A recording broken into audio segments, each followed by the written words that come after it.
Hey, everyone. Welcome to Unique Ways with Thomas Gerard, an audio podcast. We have a notable guest on today. He founded Project M in 2003 and has won more than 250 design awards in his career and became an AIGA Fellow in 2008. The San Francisco Museum of Modern Art has acquired six of his design projects and staged a solo exhibition of his work in 2000. In 2009, he was awarded the Washington University Skandalaris Award for Design Entrepreneurship in St. Louis, and he went on to receive an honorary doctorate degree from Maryland Institute College of Art. Please join me in welcoming John Bielenberg. Welcome. Hi, thanks. Are you ready for 20 questions? Sure. Great. Question one, tell me a little bit more about yourself. What do you do? Yeah, it's a little complicated, but I'll make it fast. My background is graphic design, and I practiced that in San Francisco for several decades. The latest venture I've been working on is called Think NATO, and that's using a technique called thinking wrong to come up with new creative ideas to our biggest problems. So I'm in the process of working with a team of people to launch that. It's using AI to think wrong. So we're trying to create a situation where we get AI to come up with alternative ideas. So that's my latest venture. And I also have an art studio, so I'm making fine art again after a long hiatus from that. And yeah, so no graphic design to speak of. Great. Question two, what's a key piece of knowledge that makes you different? I think this started when I was in college. I went to RIT, Rochester Institute of Technology, which at the time had a really kind of strict Swiss design Bauhaus program, which I like, Helvetica and grid systems and all of that. But it was way too constrictive to me. And I started doing what I later called thinking wrong, where I would do the project, but in a way that the instructor didn't intend it to be executed. So I'd look at what everybody else was doing and then kind of do the opposite. And so I think over the course of my career, this, what I call thinking wrong or doing things in a way that was contrary to the status quo is what makes me different. Great. Question three, why this of all things? Why do you do what you do? Yeah, that's a good question. I think of my career and most careers as kind of this ladder you're climbing, and so you go to school, you get out of school, that's the first rung. You get a job, that's the second rung. You start to do really good work, that's a rung. So you're climbing up this ladder, and I got to the point where I had my own studio. I was doing good work. I was getting recognized, making money. And it wasn't like I was at the top of the ladder, but I could see the top, and I had friends that were at the top. And I started thinking, is this it? Is greasing the wheels of capitalism using graphic design to promote, companies and products really what I was like most interested in? So I'd spent maybe 10 years climbing this ladder and then got to the point where I really questioned what I was doing with my career. And I started thinking about not so much design in itself, but what design could do to solve some of these, big, huge existential problems. Really never precedent in human history. Things like climate change and species extinction and, refugee issues. And I switched from the, graphic design as a practice to what could I do with design? What kinds of impact could I have? And I've been working on that for probably 20 years now. Great. So some people struggle with number four, and the question is, what does your future look like?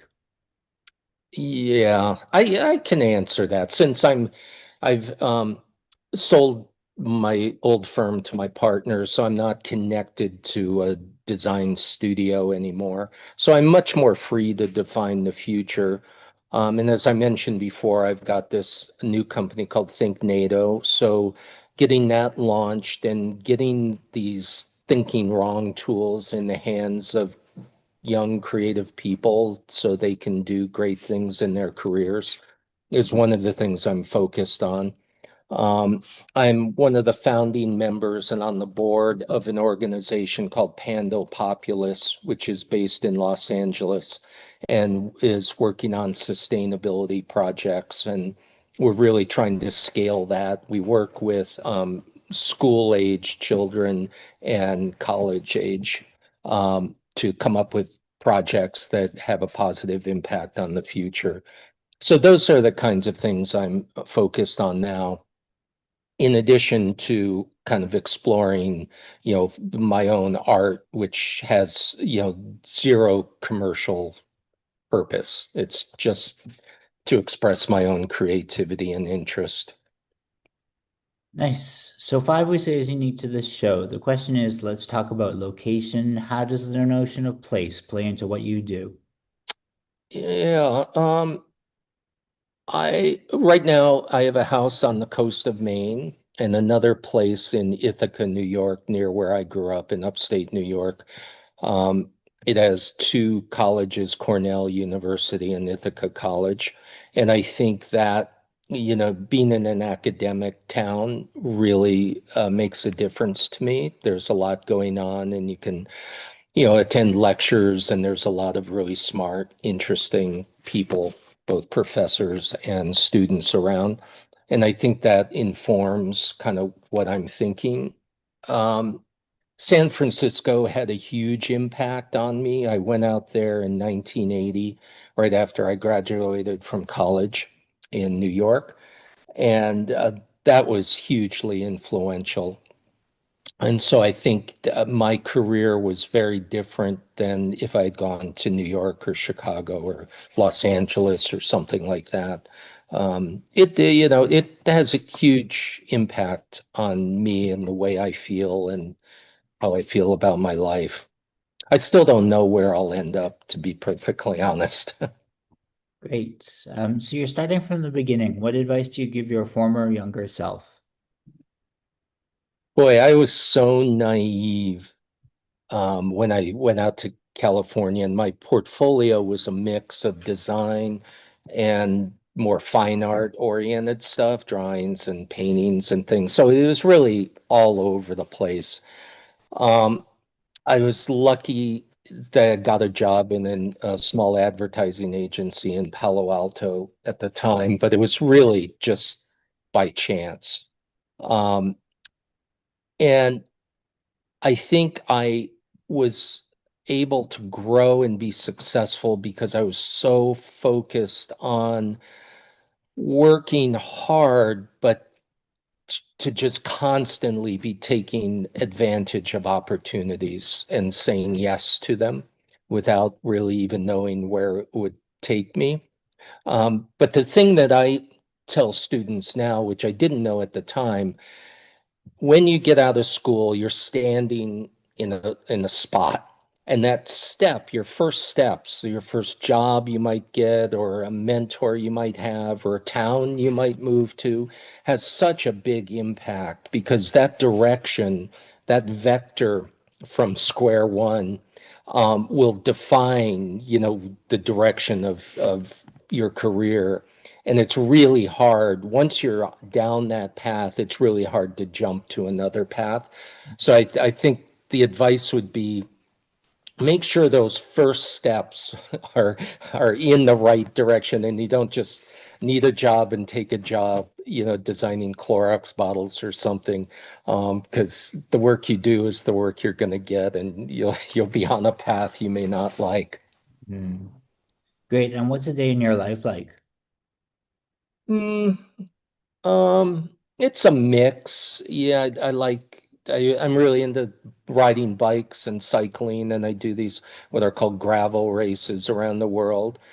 So I always spend a portion going to the gym or going on a bike ride or something athletic. It just makes me feel better. I spend time reading. I have a huge book library, and I'm constantly buying new books on all kinds of subjects.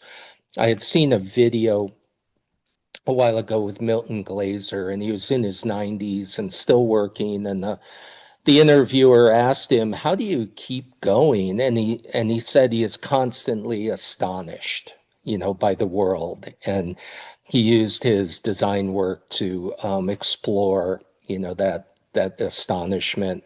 And I really like that. So I try to infuse my life with a little bit of that, new things constantly coming in. I mentioned I have an art studio. It's in an old factory here in Ithaca, New York. And so I spend some time there, just what I'll call messing around, making things. I don't even know if I'd call it art, but things that are really interesting to me. And I don't know what is going to happen with that. And then the last chunk is, the Zoom calls and board meetings and that kind of stuff. So it's most days are a mix of those things. I don't really have clients, do workshops or work with school groups on um, different kinds of think wrong workshops, but I don't have a regular kind of schedule or office to go to at this point. Great. So eight is about lifelong learning. It's a popular topic. How do you stay up to date? As I mentioned, I get a lot of books, probably order too many of them. I get a lot of design blogs, and that's everything, architecture, industrial design, graphic design, all of that.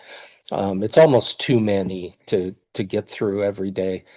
So in terms of the design world, I'm looking at that. And just being aware of what's happening without getting overwhelmed by too much information.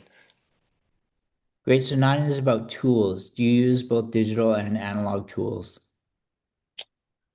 Yes, for different purposes. This new Think NATO app is an AI platform. I don't really know anything about that, so I'm not, hands-on building that, but I'm involved in the process. Um, And then I don't really use design programs anymore, which I used to use a lot, but I do analog stuff in the studio. I mentioned Milton Glaser. I saw him speak once about drawing and how young people aren't drawing, they go straight to the computer. And he said that there's something about the mind hand interface that you're not trying to get it right, you're just trying to get it down. And so when you use a pencil and paper and it's sketching at the beginning of a project, it totally changes the way you approach it. And I really thought that was smart. It wasn't, kids these days, in my day, we could draw kind of thing. It was just, I think, really smart um, about the way humans how we've evolved over time and how we've used that tactile process of drawing to come up with ideas. So I think the combination, long way to say, of both digital and analog is really useful. Great. So halfway number 10, how do you deal with work life or life work balance? It's pretty easy these days. When I was running a studio, um, that was much harder. I have two kids and they were young and and I was flying back and forth from Maine to San Francisco for 20 years, which almost killed me. Um, excuse me. So that was a lot harder. These days, my days are my own, and so it's much easier to kind of maintain that balance, just because I'm not running a studio or anything like that. Great. And if you weren't doing what you do now, what might you be doing? Hmm. Travel more, probably. I think that the travel is a really good way to get new input about the world and people and the way they live. I think, we have a lot of issues as humans on the planet to address, and I think traveling is a really useful way to get perspective on that. Um, I'm doing pretty much what I would, it's my choice to do the things that I'm doing. I don't have to. So I don't know that I would change a whole lot. Great. And what would you not like to do with your career? At the beginning, I mentioned this greasing the wheels of capitalism. I wouldn't want to be spending my life, energy, and time just to make clients successful unless there was something else about their business or my relationship that made it more meaningful. So I really, the last 10 years of my career have really been focused on making a positive impact on people and the planet. So just doing stuff to make money or be more successful is something I wouldn't want to be doing. Great. And do you have a favorite word, quote, or sentence? Yeah, it would probably be think wrong. Hmm. Uh, that's kind of what I'm known for. That's my mantra. And how about a least favorite word, quote, or sentence? The status quo. Mhm. And nothing fears me more than having a regular life. And this is what inspired me when I was in college to do these projects in a alternative way. I didn't want to just be good at doing the same thing that everybody else was doing. So the status quo or business as usual is the enemy to me. Great. So you're choosing one word to describe yourself. What word do you choose? One word.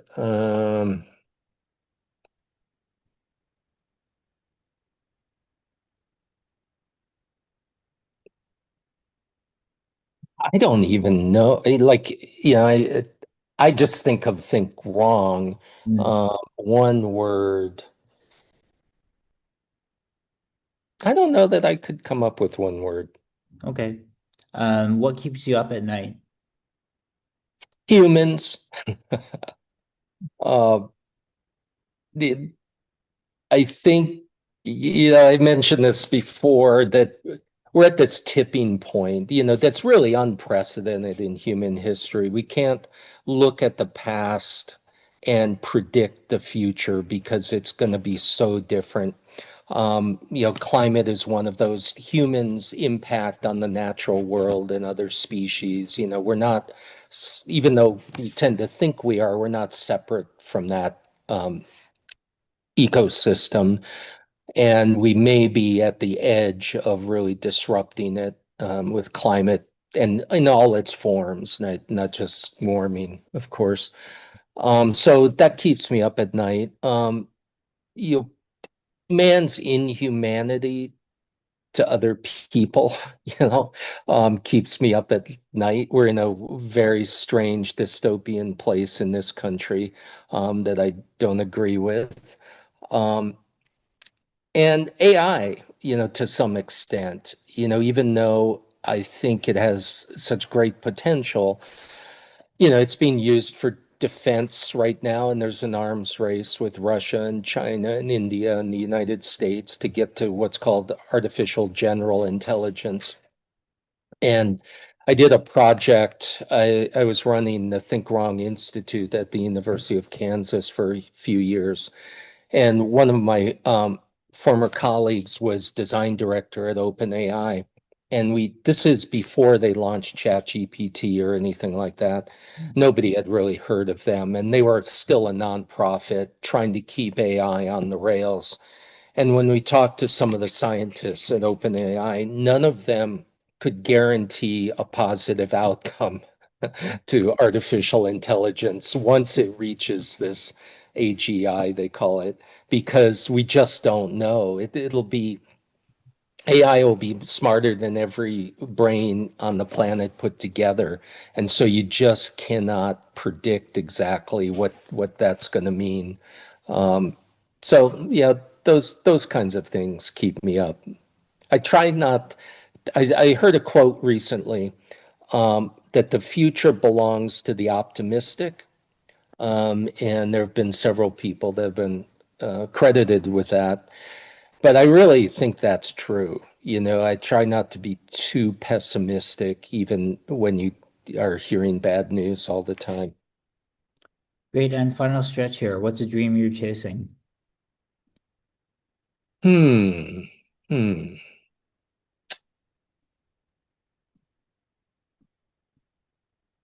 I would say being an artist. When I was in college at the beginning, I was in the fine art program. I gradually shifted to design because I thought it was a better way to actually make a living. It sort of separated myself and my own desires from client desires. And um, when I could focus more on clients, it was less of myself in that, even though you try to solve problems in a unique way. And so I would say the dream is to be an artist, to go back to my college days and not to be, commercially successful or anything like that. Um, Great. I yeah, go ahead. No, go ahead, please. Oh, I had a show I think you mentioned in the intro at the Museum of Modern Art in San Francisco, and that was a design oriented. It was in the design and architecture department, and it was a fake company. It was a satirical project I came up with, and I invented this company called Virtual Telemetrics, and we did fake annual reports and product catalogs, and it was really satirizing corporate America and the role of graphic design. Um, it was always a dream to be in a museum like that, the San Francisco Museum of Modern Art. But it was funny, once I had that show, it really didn't make any difference to me. So I don't attach any um, kind of outwardly public success to my dream of being an artist. It's just doing interesting things that amuse me. Great. And number 18, what inspires you?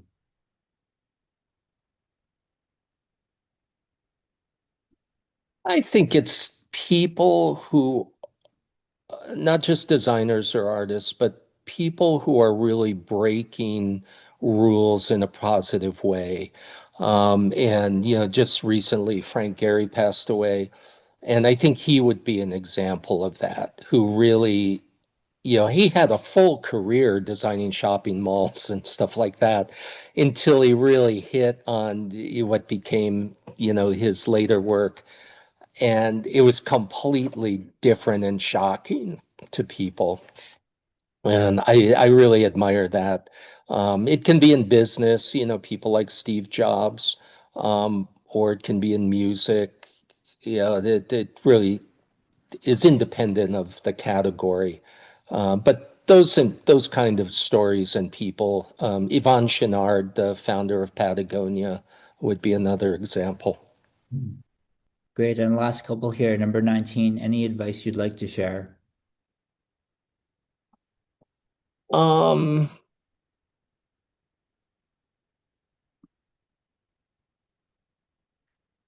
it would be related to not settling for the status quo. There's a video, you can find it online, of Steve Jobs, and it's early, it's probably in the 80s, and he's giving a talk to seems like a classroom of people. It's not like a big venue or anything. And he says, all this stuff around us, like I'm sitting at my desk, the desk, my mug, my iPhone, this computer, that's all invented by people. It's the way things are right now, it doesn't mean it's the way things can be or should be. And I always think about that we accept the way things are, I think, too readily. And I think Steve Jobs really pushed people to think beyond the way things were already. And I think that would be my advice. Don't just take the way things are, as the way things will always be. And it's up to you to change that. Great. And finally, number 20, how can our listeners keep tabs on you and what's our call to action? Well, they could check out thinknado.com. That's ThinkNado, like tornado, think NATO. And you can try the AI tool. It's just free. So that might be interesting for people to do. Um, how else? Well, I'm on LinkedIn and Instagram and Facebook and those kinds of things, but that's more personal stuff. I would say go to the thinknado.com. That's the best place. Great. Well, thanks so much for joining today. It's a real privilege and pleasure to have you on. Thanks again. Sure. Yeah. Thanks for asking me.